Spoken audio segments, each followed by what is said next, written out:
Nah ini kelemahan saya lupa. Jadi waktu ketemu orang baru ya saya percaya aja, nyantai aja. Nah, karena saya punya prinsip satu, nggak apa-apa saya ditipu, yang penting bukan saya yang menipu. Dan belum tentu loh. Mas Irfan. Evan, ini yang membahas tentang Kamboja. Saya tahu ganti misan, ben kenal. Soalnya nanti dia wis tak pasrahno. Satunya anak Miss Yuni dari Kamboja itu. Iya, satu-satunya anak saya yang dari Kamboja. Dia di Kamboja. Udah pulang sekarang. Udah pulang. Ini anak saya, ini merasa jadi anak kesayangan. Halo, selamat malam, salam kenal. Selamat malam, salam kenal semuanya, Mbok Cikra, Nah, Sita, Elena.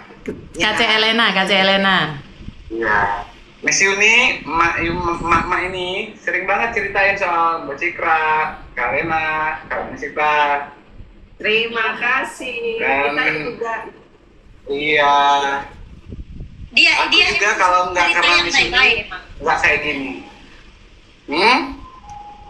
Dia memang suka ceritain orang. Dia yang diceritain yang baik-baik. Betul. Iya, Iya, betul. karena nggak perlu bercerita kejelekan. Kalau Aku sama Kak Menita mirip katanya. Jangan-jangan jodoh. Weh. jodoh berteman, tapuk lambemu Bapak. Sapamnya itu. Ada sapamnya di belakang.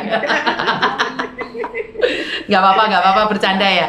Dan Ya, bercanda isinya. sejujurnya kita ini sama Iwan ya, sama Evan ini kita banyak nih orang-orang sudah tertangkap dengan laporan-laporan yang ada. Ini karena gerakan kita, saya sama Evan ini, Mbok, Musita sama Elena, gerakannya beda ya. Karena gerakan Evan kalau sampai bocor itu akan banyak korban. Makanya kita itu ada beberapa laporan yang kita sembunyikan, memang nggak kita update malahan. Jadi kita punya gerakan-gerakan yang di bawah. Dan hari ini jujur saya sangat kecewa sekali dengan KP2MI cybernya. Dimana kita laporin nih akun nggak bener ya.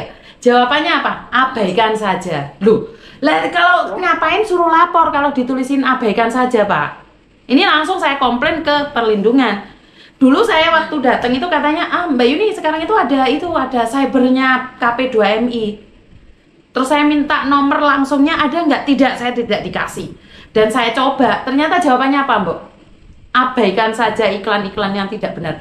Terus masyarakat itu mana tahu itu iklan benar atau tidak? Terus ngapain ada cyber? Nah, karena itu Evan ini saya kasih akses sendiri-sendiri. Termasuk akses ke LPSK, padahal LPSK itu sangat sulit sekali ditembus ya. Lah ternyata ada kawan lama di sana. Lelek ini Miss Yuni deh konco api-api. Iya Pan ya? Mampet soalnya. Oke itu. Dan kayaknya aku duluan ya Miss ya, yang Mbok Cikra, Kak Lena, Kak Musita kayaknya belum pernah ke situ ya, aku duluan ya. Jadi maaf ya, aku duluan ya. Saya pulang waktunya mepet sekali, jadi buat itu nak tak tinggal lama-lama warungku digondol keong. Harus. Untuk yang ini saya serahkan sama kalian aja. Saya tak di rumah aja sekarang. Untungnya.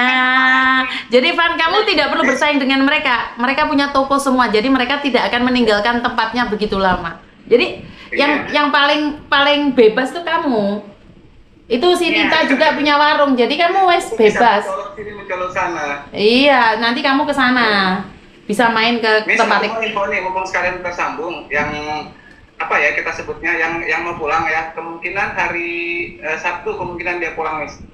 Waduh, tahun lagi kepulangan saya bajan. Padahal ini hari Jumat saya undur. Hari Jumat saya undur karena ada Nita mau sama Mas Uya. Ya udah aku mundur lagi. Ya. Sekarang Sabtu diundur lagi. Udah wes, gak usah mulai wes. Tadi konfirmasi sore kan udah mau cari tiket, tapi kebetulan dadakan jadi tiketnya mahal-mahal. Jadi mungkin dia spare waktu, mungkin Sabtu katanya tadi. Jadi ini korban ginjal dilepas itu. Iya. Ini ngeliat sendiri.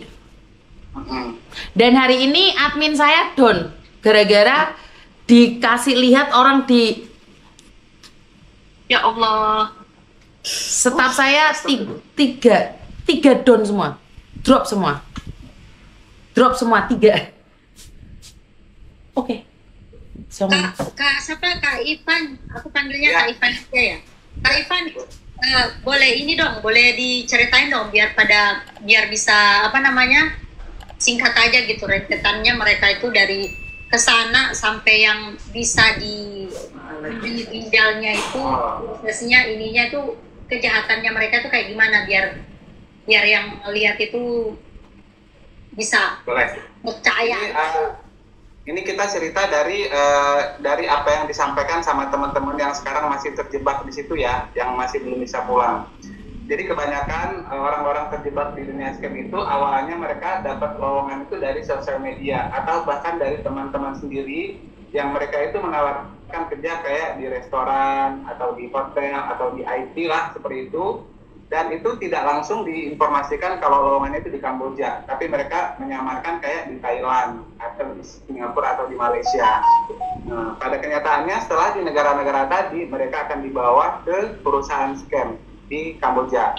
Nah, kenapa mereka tidak bisa berontak atau tidak bisa pulang? Karena kan ketika mereka berangkat itu bosnya itu mengeluarkan biaya yang nggak sedikit untuk keberangkatan mereka. Nah, jadi kalau mereka mau pulang itu kan harus bayar denda atau KIPU yang nggak sedikit. Nah, pada saat mereka taken kontrak itu kan ada perjanjian kontrak yang memang dibuat dengan tulisan Cina, tulisan yang itu apa nama tulisan itu nggak tahu.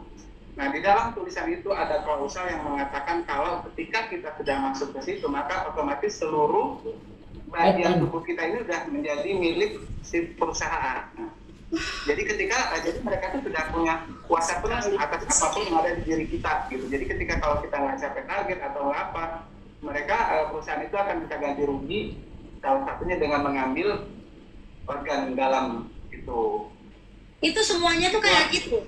Itu semua isi kontraknya itu dari semua orang yang tertarik ke Kamboja itu rata-rata isi kontraknya kayak gitu. Ini kalau kayak ini garis besarnya di scam. Kalau di judi online kan di Kamboja itu kan ada judi online, ada scam. Nah kalau di judi online itu nggak semenyeramkan itu. Kalau di judi online masih sedikit ada kebaikannya lah gitu, nggak seseram di scam kalau di judi online. Yang sering dapat kekerasan itu biasanya dari scam, dari perusahaan scam. Oke.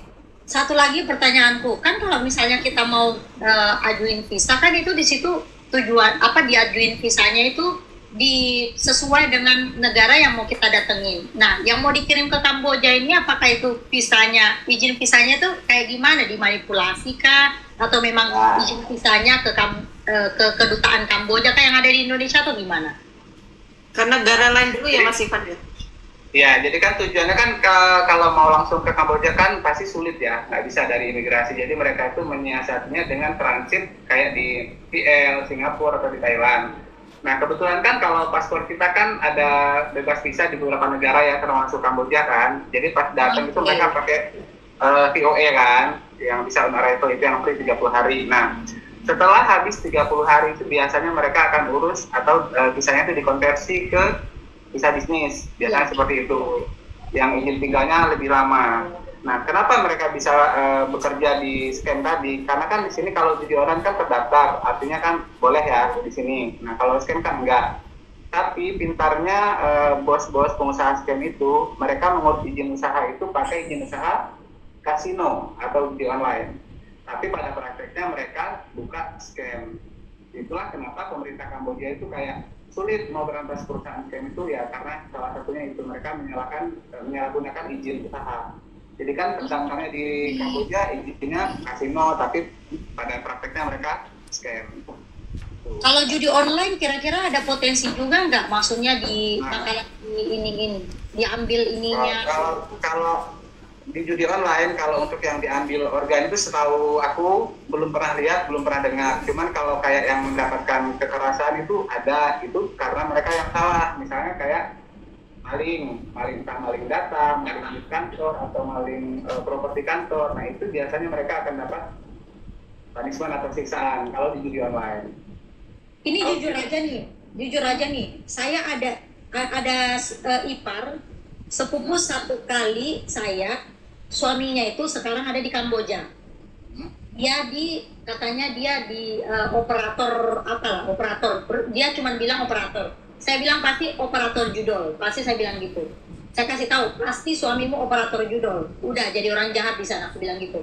Terus kata suaminya ini, katanya nggak ada itu yang kayak gitu, kayak berita saya bisa pergi nge-gym kok, saya bisa ini kok. Tetapi kontraknya dia awalnya 5 bulan. Nah, setelah 5 bulan mau pulang, itu harus bayar 20 juta baru bisa pulang. Makanya harus nambah kontrak lagi.